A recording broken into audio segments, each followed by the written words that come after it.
Welcome to the very first episode of Story Mode with Jason Blasen. As you know, that's me. I'm Jason. I'm here to share some of my life stories with you. Since there's never going to be an autobiography titled Blasen, Man, the Myth, the Legend, 50 Shades of Blasen, I'm just too lazy to write it. So I am going to come to you guys each and every Monday night between 6 and 7 p.m. with a brand new story to tell. Hopefully, this will take off big. Thanks goes out to my buddies, my comrades, however you want to say it, over there at the Man Time Forgot Productions. They are the reason we are doing this. Anyway, to the story. Now, about a month or so ago, I referred to a little tidbit of the story in regards to the fire chief punching me in the face. So let's go ahead and let's travel back to 2002 when Jason got punched in the face by the fire chief of Leslie. Alright, so it's about 2002, I said.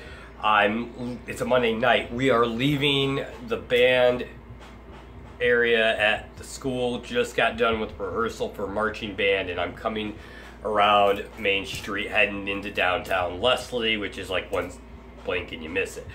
Anyway, I get into town and I'm coming around by the park, shutting brights off because I'm coming into town. And here I come up and there's a Camaro in front of me. I'm not thinking anything of it, it's just Camaro, whatever. And I'm on my way home because it's time to watch wrestling. It's Monday Night Raw. I don't want to miss anything. So I'm coming and we're going down, and the car ends up pulling into the old Total gas station there in Leslie. And I keep going. I just make my left onto Mill Street, and then all of a sudden I'm getting like this Camaro is on the side of me, like flagging me to pull over and everything. I'm like, what the heck? Is something wrong with my car or whatever? Like, because I've had some wheel issues and stuff, so I was like, what just happened? So I pull over and I get to the gas station a few blocks up, and the dude gets out of the passenger seat, runs over, comes through the window, and jacks me right in the jaw. Boom!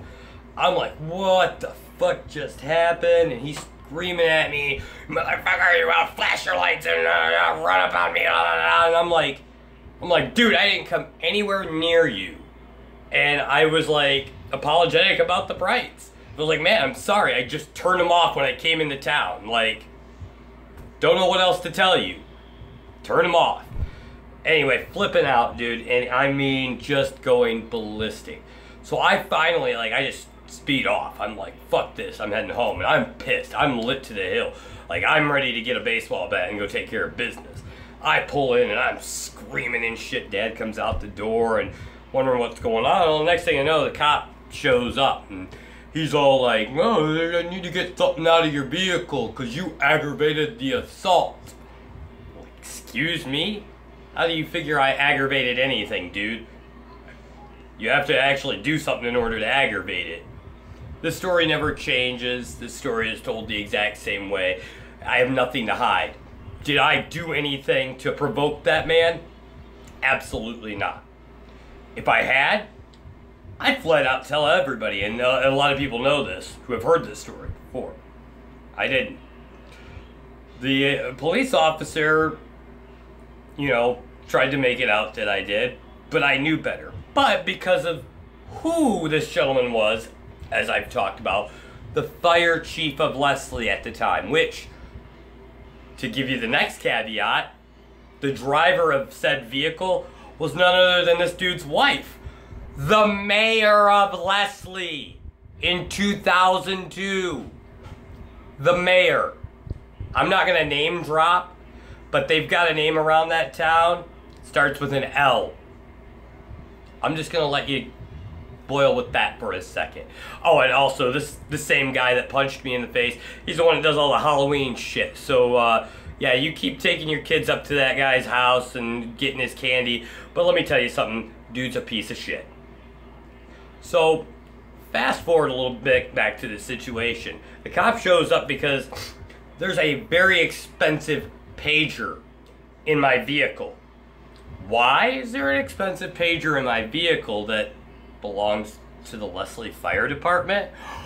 That's right, because the guy jumped into my car to punch me in the face and dropped it in my vehicle.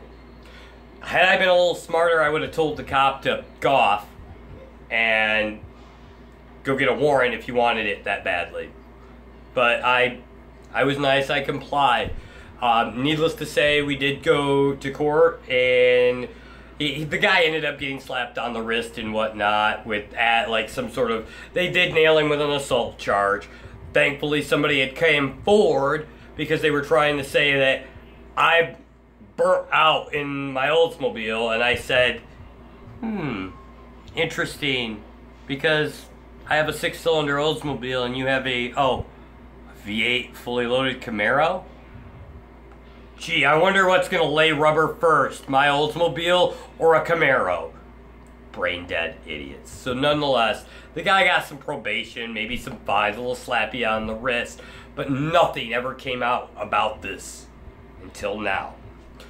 So there you have it. That's the story. I got punched in the face by the current fire chief of Leslie at the time, and his wife, the mayor, was driving. It goes to tell you that the town of Leslie is pretty fucked up. It is also batshit crazy and loaded with all the namesakes in the world. Because if you don't have a name, you're not shit. And that, well, wrong show, bottom line. But that's my story, and I'm sticking to it. Good night, everyone.